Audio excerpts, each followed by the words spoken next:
행복한 안식일입니다. 복되고 즐거운 안식일, 하나님께서 여러분들을 위하여 준비하신 말씀의 메시지, 여러분들 다 마음 가운데 은혜로 말씀을 한아름 받아가시기를 바랍니다. 아멘. 이 화면을 잘 보시면 오늘 제가 설교를 어떠한 주제를 가지고 설교를 할 건지 여러분들께서 대강 추측하실 수 있습니다. 한번 추측해 보시고요. 여기 화면을 보시면 예수가 선택한 십자가라고 하는 책이 있는데 그 표지 커버 그림에는 어떤 그림이 있어요? 못이 있고 철사로 이렇게 엮어진 동그라미가 있고 그 모양이 십자가 형태로 이렇게 되어 있는 책이 있습니다. 예수가 선택한 십자가. 이 책의 제목, 이 책을 쓰신 분은 맥스 루카도라고 하는 목사님께서 쓰셨는데, 이 맥스 루카도 목사님께서 이 표지를, 커버를 이렇게 설정하신 이유가 있어요. 동방정교를 믿다가, 러시아에서 동방정교를 믿다가 그리스도를 발견하고 예수 그리스도를 발견한 그 기쁨이 얼마나 컸든지 그 동방정교의 그 문에 꽂혀 있는, 폐쇄된 그 동방정교 교회의 문에 꽂혀 있었던 못을 하나씩 다 뽑아가지고 그분이 기쁨으로 십자가를 이렇게 만들어서 이렇게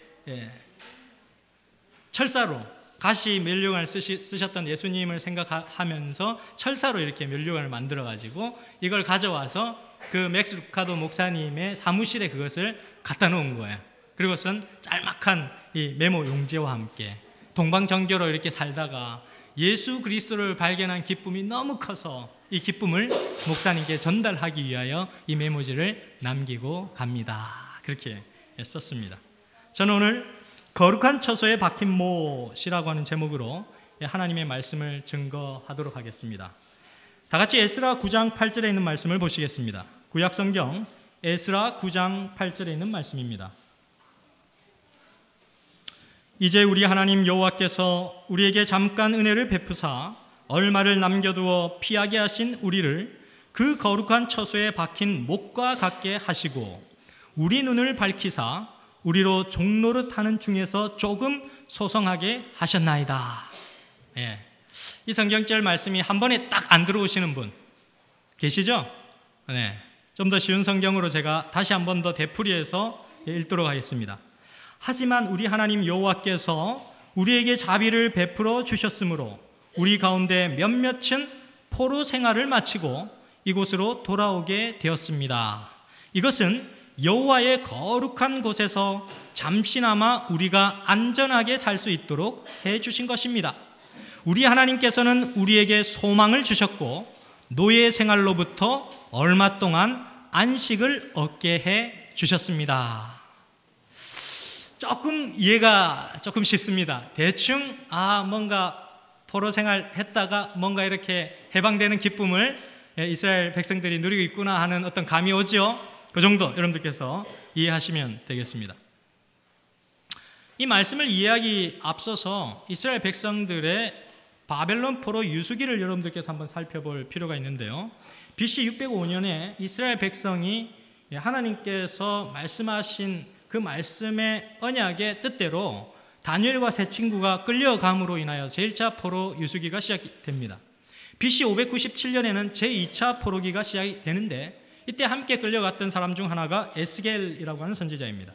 그때 중산층 10,000명과 군인 7,000명, 기능공 한 1,000명 정도가 함께 포로로 잡혀갔습니다. 그리고 마지막 3차 BC 586년에 제3차 포로 유수기를 갖게 되는데 이때 예루살렘이 함락되는 슬픔의 시간들이 있었습니다. 그때 이제 시드기야 왕이 끌려가서 두 눈이 뽑히고 죽는 일이 발생하고 예루살렘 성이 파괴되는 그런 일들이 발생하게 되는 것입니다. 그런데 이제 그런 포로 유수기로 바벨론에 잡혀갔다가 70년이라고 하는 시간, 긴 시간이 지나간 다음 다시금 그 바벨론으로부터 이스라엘로 돌아오는 이스라엘의 광복이 이루어지는 거죠. 이스라엘의 광복이 이루어지는 그때의 이제 상황입니다. 오늘 본문의 내용이, 성경 본문의 내용이. 그래서 고레스 칙령으로 유대 백성들이 성전 재건을 시작하는데요. 제1차 포로기한 때 스룹바벨과 함께 약 5만 명 정도가 바벨론 포로로 잡혀갔다가 다시 이스라엘로 복귀합니다. 예루살렘으로. 그 다음에 제2차 포로기한이 에스라와 함께 약 5천 명의 사람들이 다시 이스라엘로 예루살렘으로 돌아오게 되는 것입니다. 그 다음 제3차 포로기한이 느헤미야와 함께 약 6만 명의 사람들이 이제 예루살렘, 그리웠던 조국으로 다시 돌아오게 됩니다. 이때 이 제2차 포로기한에 함께했던 에스라와 함께 온 백성들이 성전 재건축, 성벽 재건축을 하는 과정 속에서 나타난 그런 마음가짐이 바로 오늘 성경 본문이라고 할 수 있겠습니다. 하나님께서는 이스라엘 백성들에게 순종과 불순종에 따른 명확한 결과를 그들에게 보여주셨습니다. 그래서 그들이 정말 믿음으로 살면 이 순종은 그냥 순종이라는 것이 아니라 믿음에 관한 부분이거든요. 그래서 이 순종은 믿음의 테두리에 들어가는 것입니다. 그래서 순종하고 믿음으로 살면 그 결과가 번영하는 것이고, 불순종하고 믿음의 생애를 살지 않으면 어려움의 생애를 거치게 되는 것입니다.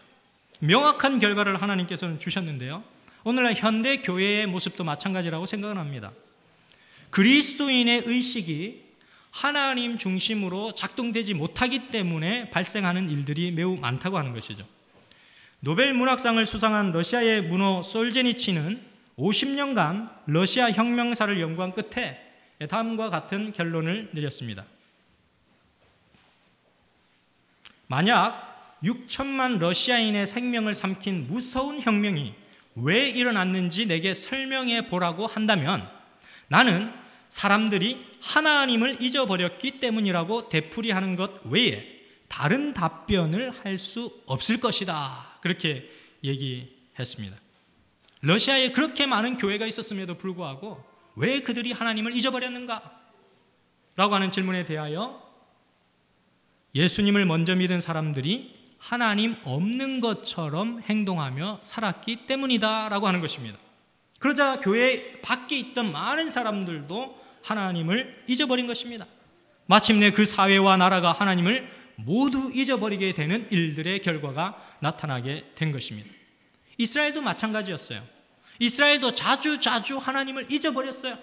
하나님이 늘 이스라엘 백성들을 이끄시고 그들에게 먹을 것을 주시고 광야에서도 입히시고 먹이시고 보호하시는 하나님의 섭리를 보게 되는데 그들은 계속해서 하나님을 잊어버리는 것입니다. 그때마다 하나님은 다양한 방법으로 이스라엘을 정신 차리게 하시고 이스라엘을 다시금 따뜻하게 인도해 주시고 이스라엘이 하나님을 바라볼 수 있는 여건을 마련해 주시는 하나님의 모습을 볼 수 있습니다. 레위기 26장 44절 말씀을 보시면 그런즉 그들이 대적의 땅에 거할 때에 이방 백성의 땅에 거할 때에 내가 싫어버리지 아니하며 미워하지 아니하며 아주 멸하지 아니하여 나의 그들과 세운 언약을 폐하지 아니하리니 나는 여호와 그들의 하나님이 됨이라. 이런 자비로운 하나님을 경험한 에스라가 하나님께 고백하는 내용이 오늘의 본문의 말씀이었습니다. 에스라 9장 8절의 본문 말씀.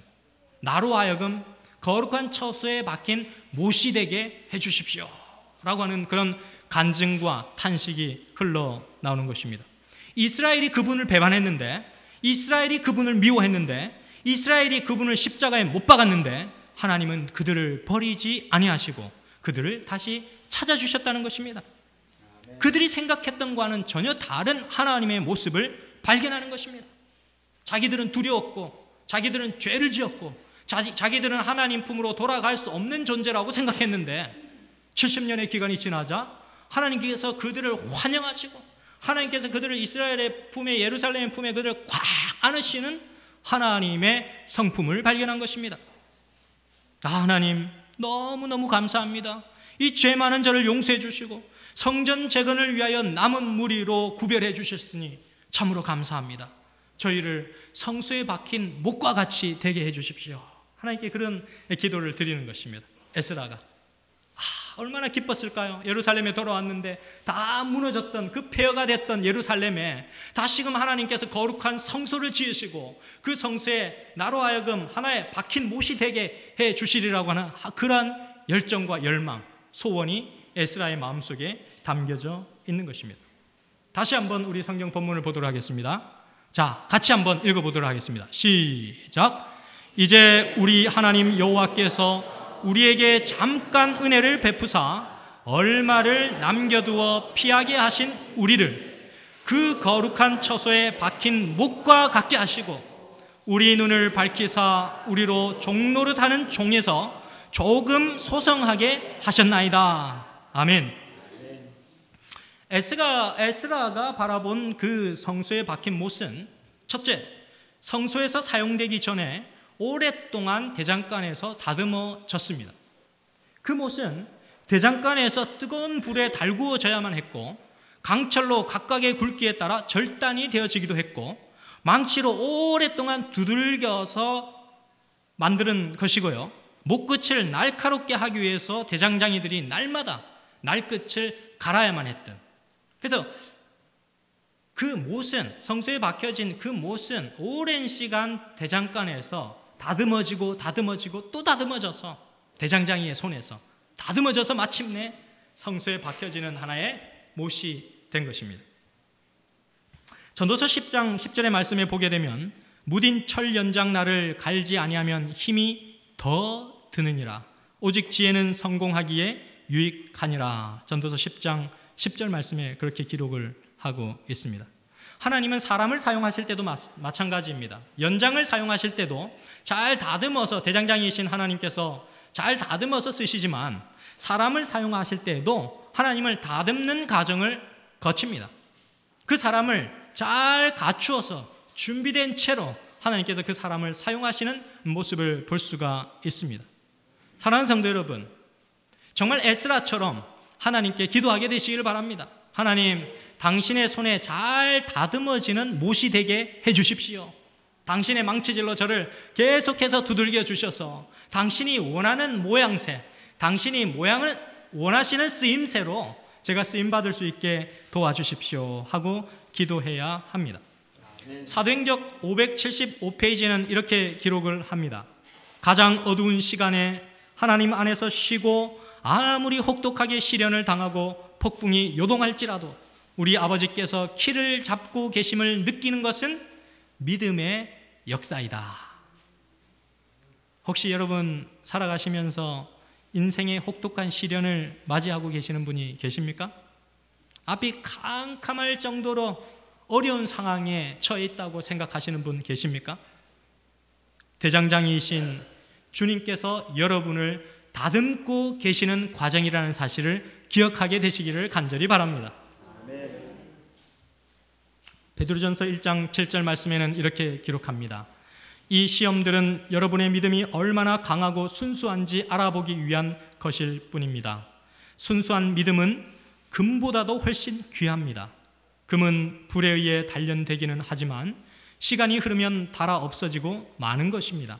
하지만 여러분의 순수한 믿음은 예수 그리스도께서 다시 오실 그날에 칭찬과 영광과 존귀를 가져다 줄 것입니다. 사랑하는 성도 여러분, 순수한 믿음으로 주님 앞에 서시게 되시기를 간절히 바랍니다. 하나님께서 여러분들을 단단하게 어떤 폭풍과 어려움과 시련이 다가와도 굳건하게 주님을 바라보며 설 수 있는 단단한 못으로 여러분들을 주조하시리라 확신합니다. 부모와 교사와 학생들에게 보내는 권면 317페이지에는 이렇게 기록을 합니다.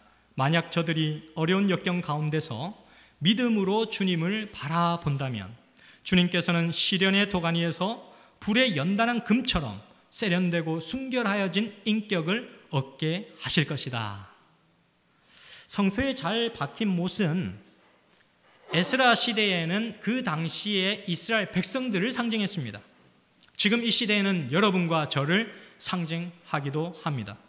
여러분 모두가 대장장이 되시는 하나님의 손에 정말로 잘 단련되어지고 훈련되어서 폭넓은 인격을 갖추고 보다 더 넓은 수용성을 갖춘 그런 인물이 되어서 하나님 나라를 이 땅에 세우는데 넉넉하게 쓰임받는 그런 여러분과 제가 되기를 간절히 바랍니다.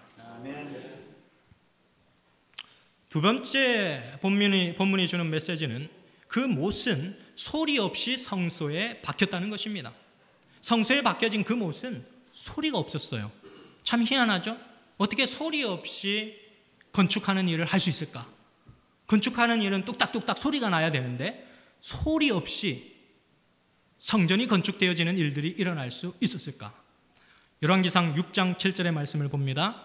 이전은 건축할 때에 돌을 뜨는 곳에서 치석하고 가져다가 건축하였으므로 건축하는 동안에 전속에서는 방망이나 도끼나 모든 철 연장 소리가 들리지 아니하였으며, 그렇게 기록을 하고 있습니다. 어떻게 소리가 나지 않을 수 있었을까? 재림교회 성경주석 4권 324페이지에 보면 이렇게 기록을 합니다. 되도록 건축을 소리 없이 진행하기 위하여 모든 돌은 채석장에서 적당한 크기로 잘라 성전 지대로 옮겨와 제자리에 갖다 맞추기만 하면 되도록 했다. 마치 퍼즐을 맞추듯이 미리 다 재단을 해놓은 것입니다. 재단을 해놓고서는 이제 퍼즐 맞추듯이 맞추는 것입니다. 많은 노력과 주의와 적잖은 기술을 요하는 이런 인상적인 준비는 틀림없이 경외심을 높이기 위한 것이었다. 하나님을 사랑하는 마음이 얼마나 컸든지 하나님을 바라보는 그들의 마음은 정말로 경건하고 순수하고 수준 높은 마음이었습니다. 그래서 성전에서는 되도록이면 소리가 나지 않기 위하여 그들이 망치질을 하는 것도, 돌을 자르는 것도, 그 모든 것도 조심스럽게 미리미리 준비해 와서 하나님의 성전에서는 그것을 맞추고 조각하여서 완성된 그림이 나오게만 할 수 있도록 그들은 하나님 앞에 기도하며 그 성전의 재건을 준비했다는 사실을 우리는 보게 되는 것입니다. 긴 못은 망치질을 당할 때 자신의 모습이 계속 감춰져 갑니다. 못을 박을 때 여러분 망치질을 땅땅땅 하면 할수록 그 못이 어떻게 들어가요? 그 벽 속으로, 나무 속으로 어떻게 해요? 쑥쑥쑥 들어갑니다. 처음에 길었던 못이 자기의 모습을 계속 감춥니다. 자기의 모습을 감춰서 나중에는 동그란 거, 끝에 딱지밖에 하나 남지 않는 그런 모습을 볼 수가 있습니다. 망치질이 이루어질 때마다 그 못은 자신의 모습을 감추어 가는 것입니다. 하나님은 그분의 사역에서 우리들의 목소리가 작아지기를 기대하고 있습니다. 하나님은 그분의 사역에서 자기 자신을 드러내는 일이 없어지기를 갈망하고 계십니다. 아멘. 이혜인 수녀님이 쓰신 몽땅 연필이라고 하는 글을 보면 이것도 제1기장에 시가 적혀 있어요. 보면 너무 작아 손에 쥘 수도 없는 연필 한 개가 누군가 쓰다 남은 이 초라한 토막이 왜 이리 정다울까? 욕심이 없으면 바보 되는 이 세상에 몽땅 주기만 하고 아프게 잘려왔구나. 대가를 바라지 않는 깨끗한 소멸을, 그 순박한 순명을 본받고 싶다. 해픈 말을 버리고 진실만 표현하며 너처럼 묵묵히 살고 싶다. 묵묵히 아프고 싶다. 지금 이 시대는 소리 없이 묵묵하게 주님을 섬길 일꾼들이 필요한 시대입니다. 비록 작고 보잘것없고 연필 쓰다가 작아지면 버려야 할 대상인 것처럼 보여지지만 자신을 아낌없이 드리는 그 헌신을 통하여서 하나님의 사역은 이 땅에 하나님의 나라를 세우고자 하시는 그분의 사역은 더욱더 확대되어져 간다는 사실입니다. 1940년경에 마닐라에 사는 한 10살 된 한 소년이 있었는데 이 소년의 소원은 제발 나도 자전거를 한 대 살 수 있었으면 좋겠다. 돈을 모아가지고 꼭 자전거를 사야지. 그렇게 결심을 했습니다. 그의 최고의 소원은 자전거를 사는 것이어서 맨날 그의 저금통에 돈을 저축을 하였습니다. 그러던 어느 날 아빠와 엄마의 대화 가운데 어떤 다른 나라에서는 식량이 전혀 없어서 아이들이 굶어 죽고 있다는 사실을 듣게 되었습니다. 그 소년은 충격을 받았어요. 지금도 먹을 게 없어서 죽는 아이들이 있다니. 그런 충격을 받자 이 아이는 마음속에 결심을 하게 됩니다. 소년은 즉시 돼지 저금통을 깨뜨렸습니다. 그동안 저축한 돈을 헤아려 보니까 필리핀 돈으로 14페소가 되었습니다. 소년은 14페소를 손에 들고서는 빵집으로 달려가서 빵을 한아름 쌌습니다. 14페소의 빵을 들고 재빠르게 그 지방의 YMCA로 달려갔습니다. 사정을 들은 YMCA 간사는 깊은 감동을 받았습니다. 이 빵을 그 아프리카에 먹지 못하는 아이들에게 전달 좀 해주십시오. 그 소리를 듣고서는 굉장한 감동을 받았습니다. 긴급하게 한 간사는 모든 회원들에게 연락을 했고, 연락을 받은 모든 회원들이 한 소년의 순수한 마음을 이야기했습니다. 잠시 동안 회의가 이루어졌어요. 어떻게 할까? 이 받은 것을 어떻게 할까? 그래서 그들이 회의를 나누다가 이제 그것을 경매에 붙이기로 했습니다. 이 빵을 돈으로 전환시키자. 그래서 누구는 얼마, 누구는 얼마, 계속해서 돈이 올라갑니다. 그래서 나중에 최종적인 금액이 1254페소가 모금이 되었고, 이웃나라에 굶어 죽어가는 어린이들을 위하여 하나님의 이름으로 그것이 전달되었다고 합니다. 비록 작은 소년의 작은 마음, 천명선교사 운동이 진행될 때도 마찬가지였습니다. 각 지역에서 아주 작은 어린아이들의 꾸깃꾸깃 이렇게 구겨진 그 헌금 하나에서부터 정말로 세계적인 재림 신앙 운동이 일어날 수 있는 그런 기초가 마련되었던 모습을 저희들이 보게 됩니다. 기도라는 책 7페이지에 보게 되면 이러한 말씀이 있습니다. 사람이 무한하신 하나님과 연합하는 일보다 무슨 더 큰 능력을 바랄 수 있겠는가? 우리가 날마다 직무를 행할 때도 마음속의 소원을 조용히 기도드릴 수 있으며, 이 기도가 다른 사람의 귀에는 들리지 않으나 결코 소리 없이 사라지거나 듣지 못하게 되지 않는다. 아무것도 심령의 기도 소리를 막지 못한다. 그것은 번잡한 거리의 소음과 요란한 기계 소리를 초월하여 위로 올라간다. 비록 여러분 작은 소리, 큰 소리 아니지만 여러분 마음을 다해 하나님께 기도 드릴 때 그 소리는 하나님께 상달되어진다고 하는 것입니다. 세 번째 그못은 성소의 각 부분을 정확하게 연결해 주고 있었습니다. 에베소서 2장 20절에서 22절 말씀을 보면, 너희는 사도들과 선지자들의 터 위에 세우심을 입은 자라. 그리스도 예수께서 친히 모퉁이 돌이 되셨느니라. 그의 안에서 건물마다 서로 연결하여 주 안에서 성전이 되어가고, 너희도 성령 안에서 하나님의 거하실 처소가 되기 위하여 예수 안에서 함께 지어져 가느니라. 출애굽기 26장을 보시면 모세가 성소를 지을 때 각 부분을 어떻게 연결하였는지를 설명하고 있습니다. 출애굽기 26장에서도 모세가 성소를 지을 때도 각 파트들을 나누어서, 지파별로 나누어서 할당해서 그것을 만들고 전체를 잇는 장면들을 보게 되는 것입니다. 그 중간에는 반드시 못이 박혀지게 되는 것입니다. 에베소서 2장의 이 모습도 마찬가지입니다. 에베소서 2장 20절에서 22절의 말씀을 보면서 성도들과 사람들의 마음속에 거할 하나님의 성전이 건축되어지는 모습도 마찬가지라는 것이죠.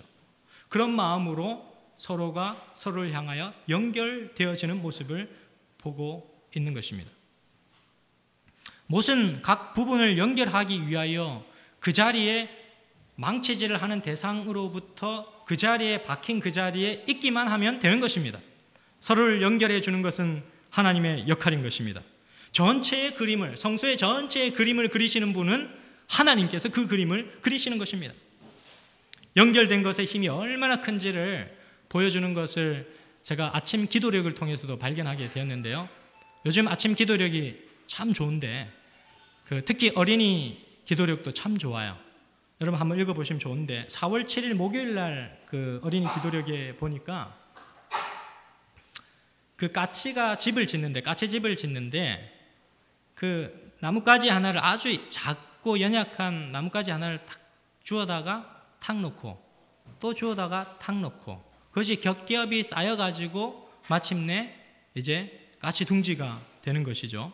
그래서 이 건축법을 찔러넣기 건축법이다 그렇게 이렇게 명명을 했더라고요. 아주 작은 마른 나뭇가지를 찔러넣기 방식으로 하나 살짝 얽히고 설키게 이렇게 찔러넣기 방식으로 그것을 만드는데 그게 우리가 보기에는 아유 저거 둥지 저거 아유 얼마나 튼튼하겠어 이렇게 생각하는데 그 둥지 하나가 몇 킬로의 중량을 감당하는지 아십니까? 지탱하는지 아십니까?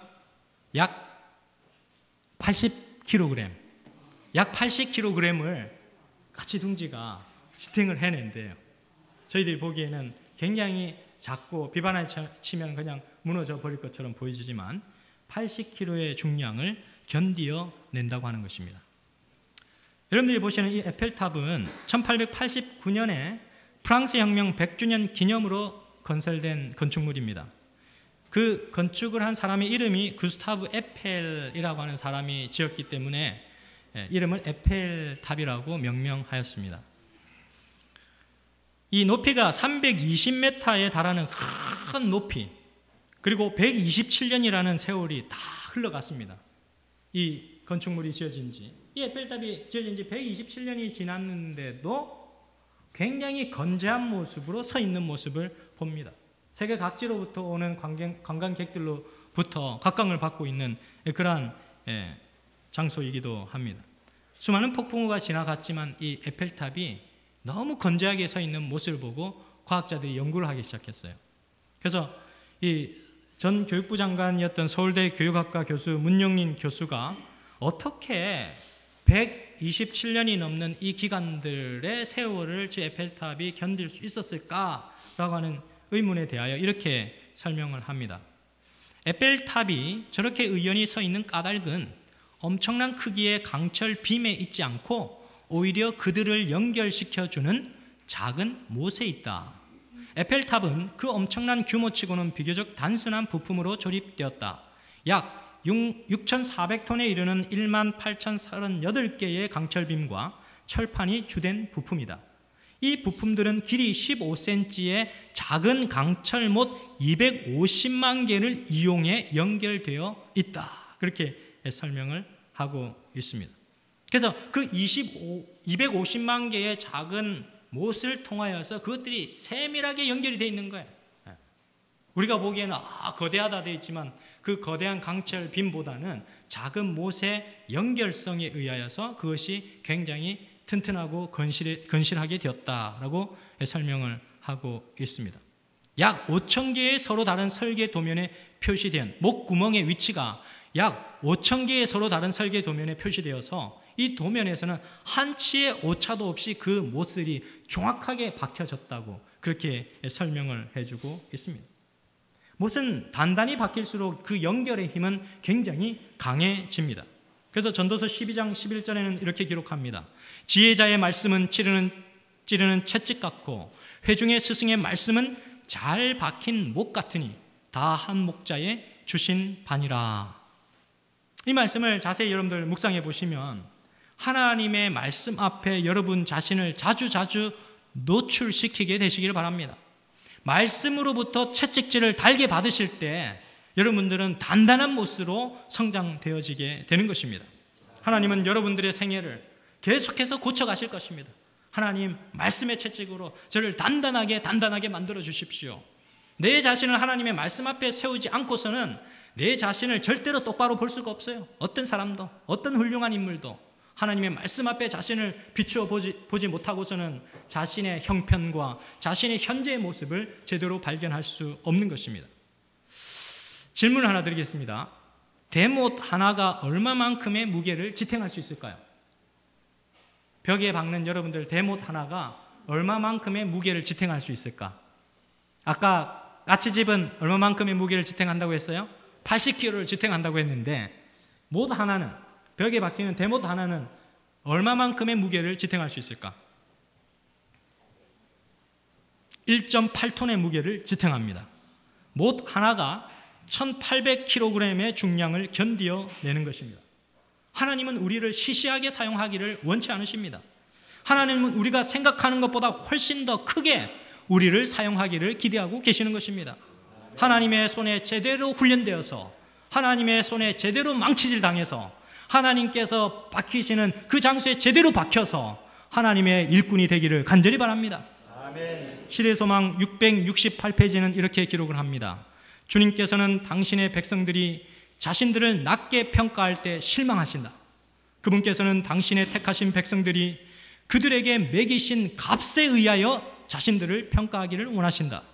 그분은 그들을 쓰실 때가 있으시며 그들이 당신의 이름을 영화롭게 하려고 당신에게 가장 큰 요구를 할 때에 매우 기뻐하신다. 하나님은 당신의 영광을 위하여 우리가 하나님께 큰 기도의 제목을 가지고 기도드릴 때 하나님 너무 좋아하신대요. 아이고 네 주제에 그런 기도를 하냐, 그렇게 말씀 안 하신다는 겁니다. 하나님 정말 내 자신을 작게 여기고 정말 무능한 사람으로 생각하고 그렇게 살기를 하나님 원하시지 않는다는 거예요. 여러분들 정말 하나님 안에서 어깨를 쫙 펴고 힘있게 크게 쓰임받는 그런 일꾼이 되기를 하나님은 갈망하고 계신다는 것입니다. 여기 앉으신 모든 분들이 그렇게 쓰임받는 하나님의 거룩한 처소에서 든든하게 박혀지는 그런 일꾼으로 쓰임받게 되는 여러분과 제가 되기를 바라면서 말씀을 마치도록 하겠습니다. 아멘.